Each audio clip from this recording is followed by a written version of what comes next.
జగన్మోహన్ రెడ్డి గారి పర్యటనలు ఇప్పటి వరకు వచ్చిన ఇబ్బంది ఏంటంటే లా అండ్ ఆర్డర్ సమస్య. అంటే ఆ గొడవలు అంటే పెద్ద పెద్ద గొడవలు కాదు కానీ ఆ ఆటంకాలు, సెక్యూరిటీ ల్యాబ్స్ ఇవి కనపడుతున్నాయి. పొదిలి కావచ్చు, రాప్తాడు కావచ్చు, అంతకుముందు మిర్చి యార్డ్కి పోయినప్పుడు కావచ్చు. ఇక్కడ సెక్యూరిటీ ల్యాబ్స్ కనిపిస్తా ఉంది, పరస్పర ఆర్గ్యుమెంట్లు నడిపిస్తుంది. ఇప్పుడు కొత్తగా సత్తెనపల్లి రేపు నుండి వెళ్తున్నారు, ఒక నాయకుడి యొక్క పరామర్శకి వెళ్తున్నారు. ఈ సందర్భంగా సత్తెనపల్లి నియోజకవర్గ పార్టీ సమన్వయకర్త ఉంటారు కదా, ఆయనకి పోలీసులు పర్మిషన్ పెట్టారు. పర్మిషన్ ఈయన అడుగుతాడు, మాజీ ముఖ్యమంత్రి గారు ఈ రూట్లో ఇది ప్రోగ్రామ్ రూట్ ప్లాన్ ఇస్తాడు. రూట్ ప్లాన్ ఇచ్చినప్పుడు వాళ్ళు కొన్ని అడుగుతారు, మాకు కొన్ని వివరాలు కావాలంటే. ఎవరు ఏ స్థాయి నాయకుడైనా బహిరంగ సభ పెట్టినా, ధర్నా పెట్టినా, లేదా ర్యాలీలు చేసినా, లేదా పరామర్శకి వెళ్ళినా, ఒక వివిఐపి కాబట్టి వెళ్ళినప్పుడు తగిన షరతులు నిబంధనలు ఉండడం 100% యాక్సెప్టబుల్ ఉండాలి కూడా. ఎందుకంటే నిర్లక్ష్యం మంచిది కాదు. గతంలో ఒక ఫ్రేమ్లో లేకపోవడం వల్లే కదా తెలుగుదేశం పార్టీ పెట్టిన మీటింగ్లో పాల్గొన్న వాళ్ళు చనిపోయేంత వరకు వచ్చింది. కొన్ని కండిషన్స్ ఉండాలి. అయితే ఆ కండిషన్స్ ఎట్లుండాలంటే అనుకున్న కార్యక్రమం సాఫీగా నడిచేదానికి ఉపయోగపడేట్టుగా ఉండాలి. అనుకున్న కార్యక్రమంలో పోలీసులు తమ పాత్రను నిష్పక్షపాతంగా, పద్ధతిగా, లేదా సులభంగా నిర్వహించేట్టుగా ఉండాలి. దానికోసం షరతులు ఉండాలి. అంతేగాని వచ్చే కార్యక్రమాన్ని డిస్టర్బ్ చేసేవాడుగా షరతులు. షరతులు రెండు రకాలు.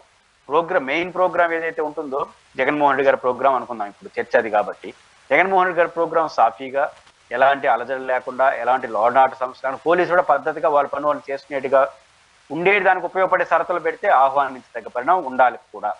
అలా కాకుండా దీన్ని డిస్టర్బ్ చేద్దాము అంటే, ఈ షరతులు పెట్టి డిస్టర్బ్ చేద్దాం అనుకున్నాను అనుకోండి, అది అనవసరమైన రాద్ధాంతాన్ని దారితీస్తుంది. ఇప్పుడు వైసీపీ నాయకులు చెప్తున్న వివరాల ప్రకారం వాళ్ళు చాలా షరతులు, ఉదాహరణకు జగన్మోహన్ రెడ్డి వెళ్తా ఉండేది ఒక నాయకుడు పరామర్శ కోసం వెళ్తున్నట్ట. బహుశా గొడవలు జరిగాయో, అతి జరిగింది, సంథింగ్ ఏదో జరిగింది అక్కడ, దానికోసం పరామర్శ కోసం వెళ్తున్నాడు.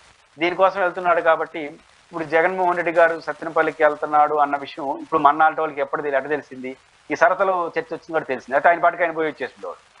అట్లా కాకుండా ఎప్పుడైతే షరతులు ఎక్కువ పెట్టారో వైసీపీ వాళ్ళు గగ్గోలు పెడుతున్నారు, ఎందుకు పెడతారు షరతులు అట్లా అని చెప్పి. దానివల్ల ఇప్పుడు ఉదాహరణకు మీకు ఎంతమంది జనం రావచ్చో మాకు లెక్కలు ఏంటి అంటున్నారట. ఇప్పుడు ఒక సభ అనుకోండి, మీరు సభ నిర్వహిస్తే ఎవరిని పిలవాలనుకుంటున్నారో ఒక లెక్క ఉంటుంది, 10% అటు ఇటుగా. మీరు ఒక పాదయాత్రకు పరామర్శకి వెళ్తున్నారు అనుకోండి, ఎంతమంది వస్తారు మీకేం తెలుసు? మీరు పరామర్శకి వెళ్తున్నారు, ఆ ఊరోడు రావచ్చు, ఈ ఊరోడు రావచ్చు, ఎవరు రావచ్చు, కానీ ఎట్లా లెక్కలు తెలుస్తాయి? వచ్చే వాళ్ళంతా వెహికల్స్ నెంబర్లు ఏమని అడుగుతున్నారని చెప్పారు. వెహికల్స్ నెంబర్ మీరు ఒక సభను ఆర్గనైజ్ చేస్తే వెహికల్ నెంబర్ ఇస్తాం, కానీ పరామర్శకి ఆయన పాటుకు ఆయన పోతాడు, ఆయనతో పాటు ఒక 50 వెహికల్స్ పోతాయి, ఇది ఆర్గనైజ్ చేసినట్టు. పక్కోడు వచ్చాడు, మా జగన్ వస్తున్నాడని వాడిని అంటే ఇట్లాంటిది కండిషన్స్ అంత మంచిది కాదు. అండ్ ఇంకొక ఇంపార్టెంట్ టాక్ కూడా మనం అక్కడ ఉన్నాం, ఏపీ బ్రాండ్ దెబ్బతీస్తున్నారు అన్న మాట యూజ్ చేయడం జరిగింది. ఇప్పుడు చంద్రబాబు నాయుడు గారు ఏపీ బ్రాండ్ ని జగన్మోహన్ రెడ్డి గారి పర్యటనతో పొదిల్లో రాళ్ళు వేసుకోవడం, ఈ చెప్పులు విసరడం, ఇట్లాంటి గొడవలు జరగడం జరిగినాయి కదా.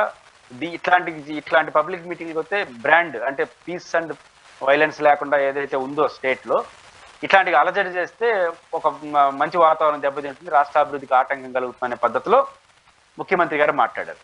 ఇక్కడ నా పాయింట్ ఏంటంటే, గతంలో చంద్రబాబు నాయుడు గారు ప్రతిపక్ష నాయకుడు ఉన్నప్పుడు యాక్టివిటీకి వెళ్ళలేదా?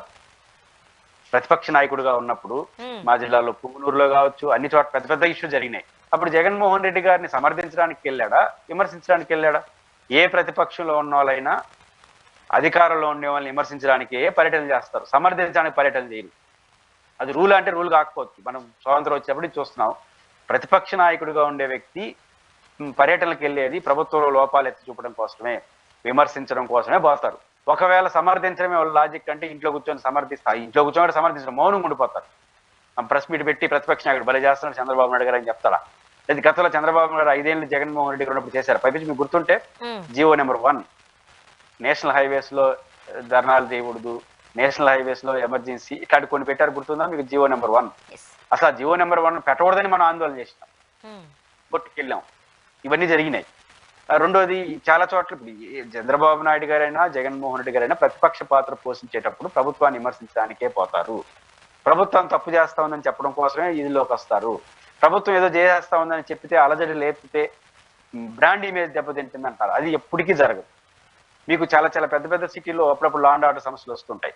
హైదరాబాద్ కావచ్చు, బాంబే కావచ్చు, ఇట్లాంటి చోట్ల కానీ డెవలప్మెంట్ ఆగిందా? అంటే లా అండ్ ఆర్డర్ సంస్థ పీస్ అనేది అభివృద్ధికి ఒక చిహ్నం, ఒక ప్రాతిపదిక. కానీ దానితోనే మొత్తం జరిగిపోతుంది అనుకోవడం లేదు. పీస్ని కాపాడాలి, at the same time brand image ఎక్కడ ఉంటుందంటే మన డెవలప్మెంట్లో ఉంటుంది. ఇప్పుడు ఒక పక్క చంద్రబాబు గారు బ్రాండ్ ఇమేజ్ అంటున్నారు. నాకు అర్థం కాదు ఏంటంటే బడ్జెట్ చూడండి. జగన్మోహన్ రెడ్డి గారు లీడర్ ఆఫ్ అపోజిషన్, టెక్నికల్ గా కాకపోవచ్చు, ఆయన విమర్శలు బ్రాండ్ ఇమేజ్ దెబ్బతింటున్నాయి అంటున్నారు కదా. ఈ రాష్ట్రంలో రైతులకు గిట్టుబాటు జరగలేదు, ఈ రాష్ట్రంలో ప్రతిపక్షాలు అణిచివేస్తున్నారు, ఈ రాష్ట్రంలో ఇచ్చిన హామీలు అమలు చేయలేదు, దీని ద్వారా ప్రభుత్వ రాష్ట్రానికి చెడ్డ పేరు, బ్రాండ్ ఇమేజ్ దెబ్బతింటుంది అంటున్నారు కదా. వెరీ గుడ్, ఒప్పుకుందాం. మరి బడ్జెట్ ప్రసంగంలో మొదటి లైన్లో పయ్యావుల కేశవ్ గారు వాడిన పదం ఏంటి? ఈ రాష్ట్రానికి అప్పులు చేసుకునే వెసులుబాటు కూడా కోల్పోయింది, ధ్వంసం చేసేసినారు రాష్ట్రం అంటున్నారు. రాష్ట్రం ధ్వంసం అయిపోయిందంటే అది బ్రాండా? జగన్మోహన్ రెడ్డి గారు ధ్వంసం చేశారా లేదా పక్కన పెడదాం.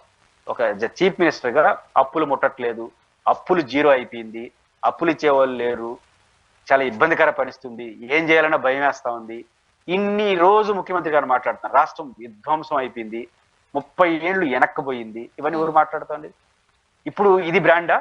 30 ఏళ్ళు ఆంధ్రప్రదేశ్ వెనక్కిపోయింది, విధ్వంసం, లక్షల కోట్ల అప్పు. మన మీరు బడ్జెట్లో ఏమో 6 లక్షల కోట్లు అంటారు, 6 లక్షలు 7 లక్షల కోట్లు అంటారు, బయట వచ్చి 10 లక్షల కోట్లు అంటున్నారు అప్పు. ఇంకా అప్పు రాదంటున్నారు. జగన్ మళ్ళీ వస్తే ఈ రాష్ట్రం ఏమో అయిపోతుంది అంటున్నారు. ఇది బ్రాండ్ దెబ్బతీదా? ఇప్పుడు జగన్మోహన్ రెడ్డి గారు ముఖ్యమంత్రి ప్రభుత్వం పైన చేసే విమర్శలే బ్రాండ్ని దెబ్బతీసేట్టుగా ఉంటే, అంటే ఇచ్చిన హామీలు అమలు చేయమని, ఒక ర్యాలీ చేయమని, రైతులకు గిట్టుబాటు ధర ఇవ్వమని, లేదా సమస్యలు ప్రస్తావించి చేయమంటేనే బ్రాండ్ ఇమేజ్ దెబ్బతింటే, నేను ఇంతకు ముందు ప్రస్తావించినట్టు అప్పులు ఎక్కువ అయిపోయినాయి, ఈ రాష్ట్రం ధ్వంసం అయిపోయింది, 30 ఏళ్ళు వెనక్కిపోయింది, మళ్ళీ ఆ సైకో అధికారంకి వస్తాడంట, వస్తే ఏమైపోతుంది, ఇది బ్రాండ్ని దెబ్బతీస్తుందా, బ్రాండ్ని పెంచుతుందా? కాబట్టి బ్రాండ్ని పెంచేది ఎట్లా ఉంటుంది? కాబట్టి జగన్మోహన్ రెడ్డి గారి పర్యటనకి విశేషంగా స్పందన వస్తా ఉంది. మీరు జనాన్ని అడ్రస్ చేయండి.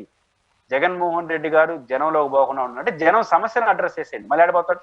ఇప్పుడు నిన్నటి వరకు అమ్మఒడి ఎప్పుడు ఇస్తావు అని రోజు ప్రెస్ మీట్ పెట్టాడు జగన్మోహన్ రెడ్డి. ఇప్పుడు మీరు ఇచ్చారు, ఇంక రేపు నుంచి ఏం మాట్లాడతాడు? మీరు ఎన్నికల్లో ఎంతమందికి ఇస్తానన్నారు, ఎంతమందికి ఇచ్చారు ఇట్ట క్వశ్చన్ చేయడు. మీరు ఈ లేదని చెప్తారా? అదేవిధంగా రైతు భరోసా ఈ లేదు అంటాడు. రేపు ఇచ్చారనుకోండి, మీరు ఏం చెప్పినారు, ఏమి ఇచ్చారంటారు తప్ప ఇవ్వలేదని అబద్ధం చెప్పలేడు కదా. కాబట్టి మీరు జనాన్ని అడ్రస్ చేయండి, జనం సమస్యలను అడ్రస్ చేయండి. జగన్ అడ్రస్ చేస్తే జనంలో పలసన అయిపోతారు, జనాన్ని అడ్రస్ చేస్తే జగన్ కంట్రోల్లో ఉంటాడు. కాబట్టి జనాన్ని అడ్రస్ చేయకుండా జనం అయితే ఏ లాభం లేదు. ఈ విషయాన్ని వాళ్ళు గుర్తిస్తే మంచిది. అండ్ అసదుద్దీన్ ఓవైసీ గారి వ్యాఖ్యలు, లోకేష్ గారు భవిష్యత్తుకి సమాధి కట్టేశారు, స్వయాన తండ్రి చంద్రబాబు నాయుడు గారే ఎప్పుడైతే వక్ఫ్ బోర్డుకి సంబంధించి సపోర్ట్ చేశారో మైనారిటీస్ అందరూ కూడా ఇప్పుడు యాంటీ అయిపోయాయి, అగైనెస్ట్ అయిపోయాయి. మీరు అంటే మీరు 40 ఏళ్ల రాజకీయ జీవితం, 4 సార్లు ముఖ్యమంత్రి అయ్యారు, మీది అయిపోయింది. నెక్స్ట్ వచ్చి మీ కొడుకు రాజకీయ భవిష్యత్తును మీరే తుంచేశారు అని మాట్లాడడం ప్రస్తుతం చర్చనీయాంశం అవుతుంది. నిజమే అంటారా అది? అంటే లోకేష్ గారి రాజకీయ భవిష్యత్తుని చంద్రబాబు గారు ఏమి తుంచేలేడు. ఎందుకంటే ఈ 5 ఏళ్లు తెలుగుదేశం పార్టీ ఎంత బాగా పరిపాలిస్తుందో దాన్ని బట్టి లోకేష్ గారి రాజకీయ భవిష్యత్తు ఉంటుంది. నెక్స్టే కదా 29లోనే కదా లోకేష్ గారి భవిష్యత్తు. అంటే నెంబర్ 1 లీడర్ ఫోకస్ గా ముందుకొచ్చి. కాబట్టి 5 ఏళ్ల పరిపాలన బాగుంది అనుకోండి, లోకేష్ గారి రాజకీయ భవిష్యత్తు బాగుంటుంది 29లో. ఈ 5 ఏళ్ల పరిపాలన బాగలేకపోతే లోకేష్ భవిష్యత్తు బాగుంటుంది. ఇంతే కదా లెక్క. కానీ మైనారిటీ ఓట్లు కూడా కీలక పాత్ర పోషిస్తాయి కదా. నేను కాదన్ను, 2 పాయింట్లు ఉన్నాయి. సింపుల్ లాజిక్ గా నేను ఎందుకు లోకేష్ గారి భవిష్యత్తును చంద్రబాబు గారు ఏమి డిస్టర్బ్ చేయలేదు అంటున్నాను. నేను ఎందుకు అంటున్నానంటే, ఇప్పుడు 5 ఏళ్లు ముఖ్యమంత్రిగా, ఈ 5 ఏళ్ల పరిపాలన బట్టే 29లో లోకేష్ గారి భవిష్యత్తు ఆధారపడి ఉంటుంది. మళ్ళీ గెలిస్తే లోకేష్ గారి నాయకత్వంలో పార్టీ ముందుకెళ్తుంది. మళ్ళీ గెలిపించాల్సింది ఎవరు? ఈ 5 ఏళ్లు మంచి పరిపాలన చేయాలి. అసలు ఈ రాష్ట్రాన్ని పరిపాలిస్తూ ఉండేది చంద్రబాబు నాయుడు గారే అయినప్పటికీ నిర్ణయాలు చేస్తూ ఉండేది ఎవరు? లోకేష్ గారే కదా. అందరికీ తెలిసి కదా లోకేష్ గారు మొత్తం వ్యవహారాలు నడుపుతున్నాడు అనేది అందరూ ఒప్పుకుంటున్నారు అనధికారికంగా. మరి లోకేష్ గారు మంచి నిర్ణయాలు తీసుకోవాలి. ఈ రెడ్ బుక్లు ఇవి కాకుండా మంచి నిర్ణయాలు తీసుకుని బాగా చంద్రబాబు గారు పరిపాలిస్తుంటారు, నిర్ణయించేది మీరు అనధికారికంగా అందరూ చెప్పుకుంటున్నారు. కానీ మీ భవిష్యత్తు మీరు, లోకేష్ గారి భవిష్యత్తు లోకేష్ చేతిలోనే ఉంది, చంద్రబాబు గారి చేతిలో లేదు. ఇది ఫస్ట్ పాయింట్. రెండో పాయింట్ ఏంటంటే, వైసీ గారిది రాజకీయం. అదేంటంటే 2 మాటలు చెప్పాడు. ఒకటి, జూనియర్ ఎన్టీఆర్కి ఎట్లా మీరు ఎవరు కదా పార్టీని, ఏమి లోకేష్ గారికి అప్పగించండి అంటున్నాడు. ఇది సలహానే. అప్పగించడం అంటే ఏంటి అంటే మా వక్ఫ్ బోర్డుకి సమర్థించడం అంటే లోకేష్ గారి నిర్ణయం కాదు కదా, అందరూ కలిసి నిర్ణయం తీసుకునింది. కాబట్టి వక్ఫ్ బోర్డు సవరణ చట్టానికి వచ్చే లాభం నష్టం ఉమ్మడిగా భరించాల్సిందే, దాన్ని కూడా ఏం చేయలేరు. రెండోది ఆయన చెప్పింది ఏంటంటే లోకేష్ గారిని ముఖ్యమంత్రిని చేయమంటున్నాడు ఇండైరెక్ట్ గా, అంటే ఆయనకు అప్పగించండి బాధ్యతలు, ఫ్రెష్ కదా, ఎట్లా మీరు జూనియర్ ఎన్టీఆర్ కి ఇచ్చే పరిస్థితిలో లేరు కదా, ఎన్టీఆర్ అంటే జూనియర్ ఎన్టీఆర్ అనగానే అక్కడ కేకలు విన్నారు కదా, ఉన్నారు అంటే ఆయన జూనియర్ ఎన్టీఆర్ అభిమానులు ఎక్కువ ఉంటారు, ఆయనకి ఇవ్వరు కదా అంటున్నాడు ఇండైరెక్ట్ గా, ఆయనకి ఎట్లా ఇవ్వరు కదా మీకు మీ వారి, కానీ ఆయన తొందరగా పీట మీద కూర్చోబెట్టి తర్ఫీజ్ చేసి రెడీ చేస్తే రేపు ఆయన ఇబ్బంది పడకుండా ఉంటాడు, మీరు కళ్ళ ముందే ఆయన ముఖ్యమంత్రి నెంబర్ 1 సీట్లో కూర్చోబెట్టనని ఆయన సలహా ఇచ్చినాడు. ఆ సలహా ఆయన ఇవ్వకముందే వాళ్ళు ఆ పనిలో ఉండారు, కాబట్టి ఆ పనిలో ఉన్నారంటే రేపే ముఖ్యమంత్రిని చేస్తారా 29లో చేస్తారా వాళ్ళ ఇష్టం. కానీ మంచి ఉద్దేశంతో చేసిన సలహా అయితే వాళ్ళు పాటిస్తున్నారు ఆల్రెడీ, కానీ మిగతావి రాజకీయ పరమైన ఇంకా రాజకీయంగా చేసుకుంటారు. చూడాలి సార్ ఏం జరగబోతుందో. థ్యాంక్ యూ సో మచ్ అండి, మీ అభిప్రాయాలు పంచుకున్నారు. Thank you very much. ఇది వాళ్ళ రియాలిటీ చెక్. Stay tuned.